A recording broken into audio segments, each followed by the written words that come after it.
तर मी आज ते सांगू शकतो? बोला, सांगू शकतो? नाही. पण सांगायचं काय ऐका.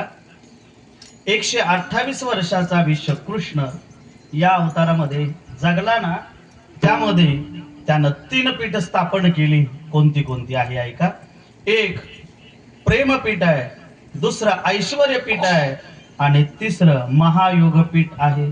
ऐका, 11 वर्षांनी 28 दिवसाचा आयुष्य जगलेला कृष्ण प्रेमपीठामध्ये येतो. राहिलेलं ऐश्वर 16,108 पत्न्यांसाठी ऐश्वर्यामध्ये जपला. त्या असलेल्या हा द्वारका नगरीचं स्थापन केलं आणि राजा बनला, तर त्याला ऐश्वर्यपीठ म्हणतात.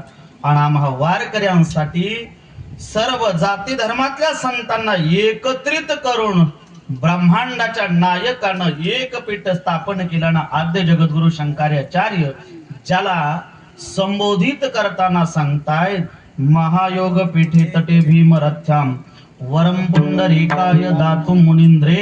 हा असलेल्या देवाला पंढरीश परमात्म्यानं पंढरपूर क्षेत्रामध्ये स्थापन केलं, त्याला महायोग पीठ म्हणतात. आता ऐका, ऐश्वर्य पीठ केलं ना, तर त्याच्यासाठी एक गवळण संप्रदायामध्ये आहे. गड्यानो राजा किरे झाला कृष्ण सिंहासनी बैसला.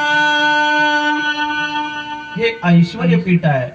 आणि आमच्यासाठी 11 वर्षांनी 28 दिवसाचा आयुष्य जगलेला कृष्ण ज्या चरित्रामध्ये येतो, त्या चरित्रामध्ये पुन्हा 3 भाग पडत आहेत.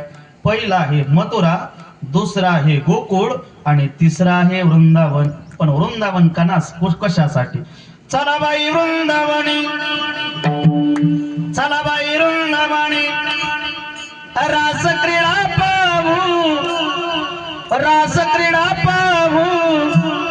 नंदाचा बाळयने केला बनावू, नंदाचा बाळयने केला बनावू, नंदाचा बाळयने केला बनावू, नंदाचा बाळयने केला बनावू. चला बाई वृंदावनी, चला बाई वृंदावनी, रास क्रीडा पाहू, रास क्रीडा पाहू. हे नंदाचा बाळयने केला बनावू, नंदाचा बाळयने केला बनावू, नंदाचा बाळयने केला बनावू, नंदाचा बाळयने केला बनावू. ही रास क्रीडा ज्या राधेसाठी केली, ती राधा देवाला हाक मारून म्हणते ना काय.